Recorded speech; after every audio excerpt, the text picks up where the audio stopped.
मेरा नाम आकाश है और आज मैं आपको इस घटना के बारे में बताने वाला हूँ। आप लोग शायद उस पे विश्वास ना करो, लेकिन ये घटना एकदम सच है। मैं किसी भी तरह की कोई कहानी नहीं बना रहा हूँ। ये घटना मेरे ही साथ हुई थी। मुझे लगता था कि एक भूत मेरा दोस्त है। हाँ, दरअसल ये घटना 2003 की है। मैं अपने गांव गया हुआ था। मैं काफ़ी ज़्यादा इंट्रोवर्ट था। मेरे ज़्यादा दोस्त नहीं थे और ज़्यादातर टाइम मैं अकेले ही रहता था। पतंग उड़ाने का बहुत ज़्यादा शौक था। अपनी गांव में जाके अपनी खेतों को वहाँ पे मैं पतंग उड़ाया करता था। और लोग भी पतंग उड़ाते थे, लेकिन मैं सबसे बातचीत थोड़ा कम करता था। आज भी मुझको वो दिन साफ साफ याद है। शाम हो रही थी, मैं पतंग उड़ा रहा था और किसी वजह से मेरी पतंग की डोर टूट गई और पतंग मेरी खेत के कुछ ही दूर आगे बगीचे में जाके गिरी। हालांकि उस बगीचे में लाशों को भी जलाया जाता था। हमारा गांव और आसपास के जितने भी गांव थे, वो अपने बुजुर्गों का अंतिम संस्कार वही बाग के किनारे करते थे और ज़्यादातर जितनी भी मौतें हमारे गांव में आसपास होती थी, वहीं पे सारे शवों को जलाया जाता था। हालांकि मुझको इसके बारे में पता था, क्योंकि वहाँ पे बोलते काली आत्माएं, काली रूह वहाँ पे घुमा करती है। वहाँ पे छोटे बच्चों और महिलाओं को जाना मना है। उस टाइम पिताजी चवन्नी या अठन्नी दिया करते थे कि वो बगीचे के बाहर गिरी हुई है। वो मुझे पैसा जल्दी नहीं देते थे, मेरे पैसे मांगने की आदत खराब ना हो जाए। तो मैंने सोचा कि वो पतंग को जाके उठा के ले आता हूँ। मैं पिताजी से दोबारा पैसा नहीं मांगूंगा। मेरे दिमाग में क्या आया, मैंने अपनी चरखी वहीं पे छोड़ दी और उसी जंगल की तरफ पतंग उठाने के लिए चला गया।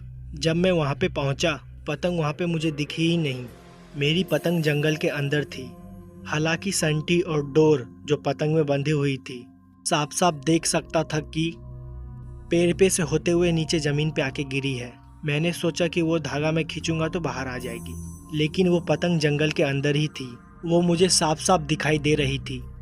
वो एक पेड़ के ऊपर फंसी हुई थी, क्योंकि वो पेड़ काफ़ी ज़्यादा बड़ा था। मैं चाहकर भी उसको उतार नहीं सकता था और मैं उस पेड़ पे चढ़ने के लिए काफ़ी ज़्यादा छोटा। मैंने अपनी उम्मीद को वहीं पे तोड़ा। फिर मैं वापस अपने घर की ओर जाने लगा। मैं जैसे ही घूमा, मुझे पीछे से आवाज़ आई कि ऐसी आवाज़ जैसे कि किसी ने मुझे इशारा किया हो। इस आवाज़ को सुनते ही मैं तुरंत पीछे घुरा। छी छी छी छी। मुझे कोई भी नहीं दिखा। मुझे लगा शायद ये मेरा वहम है। मैं दोबारा घर की ओर जाने लगा। तभी वो पतंग जो बहुत ऊपर फंसी हुई थी, वो देखते ही मैं एकदम चौंक गया। हालांकि पतंग हल्की फुल्की फट भी गई थी, उसका छूटना एकदम भी नामुमकिन था। वो नीचे कैसे आई, हालांकि मुझको इसके बारे में कुछ भी नहीं पता था। खैर, मैंने सोचा मैं इस पतंग को जोड़ लूंगा और मैंने ज्यादा ध्यान नहीं दिया और मैंने पतंग को उठाया और उसकी फंसी हुई रील को दोबारा खींचने लगा और लपेटने लगा। तभी मैंने देखा उस बाग के अंदर रील को हाथों में लपेटने लगा। मैंने उस रील को काफी जोर से पकड़ा हुआ था। तभी मैंने देखा उस बाग के अंधेरे तरफ से किसी और चीज ने पकड़ा हुआ है और वो रील हवा में थी। ने पकड़ी हुई थी, मुझे कुछ भी समझ नहीं आ रहा था। पहले शायद लगा पेड़ की किसी टहनी में वो फंसी हुई है, तो मैं उसको खींचने की कोशिश कर रहा था। लेकिन ताजुब तो तब मुझे हुआ जब उस रील को अंधेरे से भी कोई खींचने लगा। मैं काफी डर गया था। मैंने उस रील को वहीं पे छोड़ दिया, लेकिन वो रील उस पतंग में ही फंसी हुई थी और पतंग को दोबारा लेके भागने लगा। अंदर से दोबारा किसी ने पतंग को खींच लिया। उस पतंग को उठाने के लिए जैसे मैं दोबारा उस जंगल की तरफ भागा, मुझे अंदर से एक आवाज आई कि जंगल के अंदर आओ, मैं कुछ दिखाता हूँ। और वो आवाज एक बच्चे की थी। मैं उस आवाज को साफ साफ सुन सकता था और ये मेरा कोई भी वहम नहीं था। उस आवाज को सुनने के बाद मैं एकदम चौंक सा गया। मैं काफी ज्यादा डर गया था। जंगल के अंदर मुझे काली परछाई भी दिखाई दे रही थी, जो कि एक बच्चे की थी। उसकी हाइट और मेरी हाइट लगभग सेम ही थी। मैं काफी ज्यादा डरा हुआ था। मैं अंदर नहीं गया और वापस घर की तरफ भाग के चला गया। इस घटना के बारे में मैंने किसी से बताया नहीं, क्योंकि मुझे मेरी मम्मी पापा पक्का डांटते, क्योंकि उस तरफ सबका जाना मना था और मैं उसी तरफ गया हुआ था। अगले दिन दोबारा मैं उसी जगह पे था।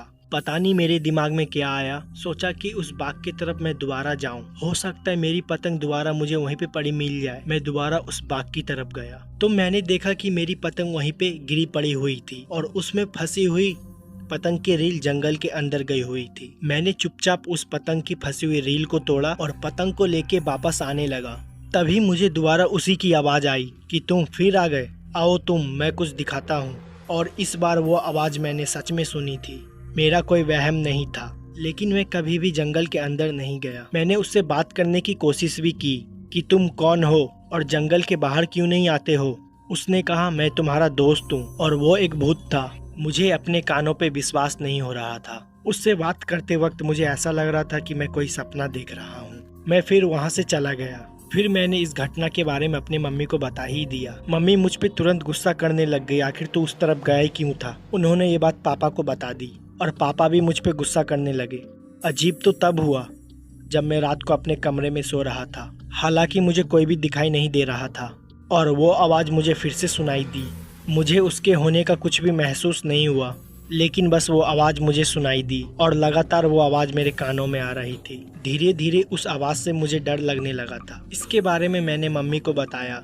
मम्मी को किसी भी तरह की कोई भी आवाज़ नहीं सुनाई दे रही थी और उनको लगा मुझे कि वहम हो गया।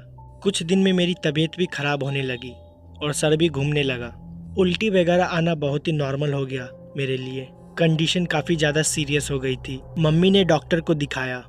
उन्होंने बोला शायद फूड पॉइजनिंग हुआ है, फूड पॉइजनिंग की वजह से हो रहा है, लेकिन ऐसा कुछ भी नहीं था क्योंकि मैं बाहर का कुछ खाता भी नहीं था, तो मुझे फूड पॉइजनिंग हो भी नहीं सकती थी। पता नहीं पापा के दिमाग में क्या आया। उनको जब वो बात पता चली थी जंगल के उस हिस्से पे मैं जाता हूँ, तो उसी वक्त वो मुझ पे शक करने लगे थे।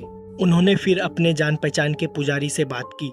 उस पुजारी को मेरा पहना हुआ एक कपड़ा दिखाया और पुजारी उस कपड़े से ही समझ गया कि मुझ पे कोई आत्मा का साया है और वो साया एक बच्चे की आत्मा का है। हालांकि वो आत्मा मुझे किसी भी तरह की नुकसान नहीं पहुंचा रही थी, लेकिन उसके मेरे पास होने से मेरी तबीयत खराब हो रही थी। पुजारी का ये कहना था उस आत्मा से सिर्फ मैं ही बात कर सकता था। काफी अजीब सी घटना थी ये, लेकिन ये मेरे साथ ही घटी। फिर किसी तरह उस पुजारी ने कोई ताबीज बनाई, वो मुझे पहना दी। हालांकि मम्मी इस ताबीज वगैरह किसी भी बात पे विश्वास नहीं करती थी। उनको सिर्फ पूजा पाठ से ही मतलब था, क्योंकि उनको ताबीज वगैरह एक काला जादू लगता था। वो पूजा वगैरह भी बहुत किया करती थी। खैर एक हफ्ते बाद मेरी तबीयत दोबारा ठीक होने लगी और वो जो आवाज मुझे सुनाई देती थी वो भी सुनाई देना बंद हो गई। मुझे उस दिन से उस जंगल के हिस्से में जाने के लिए एकदम मना कर दिया गया कि मुझे कैसा लगता था। ये घटना धीरे धीरे पूरे गांव में भी फैल गई। लोग इस चीज के बारे में मेरे से पूछते भी थे, आखिर वो चीज दिखती कैसी थी। मैंने इसके बारे में कभी भी किसी को कुछ ज्यादा बताया ही नहीं, क्योंकि मुझको इसके बारे में बात करना बिल्कुल भी अच्छा नहीं लगता है। क्योंकि मैंने सुना है इन सब चीज के बारे में बात करो तो ये दोबारा तुम्हारे तरफ अट्रैक्ट होने लगती है। इस घटना के करीब 3 या 4 साल बाद मैंने घर छोड़ दिया और बाकी की पढ़ाई वहीं से कंटिन्यू की। फिर मैं अपने नानी के वहाँ चला गया था और फिर ऐसी घटना कोई भी मेरे साथ नहीं घटी।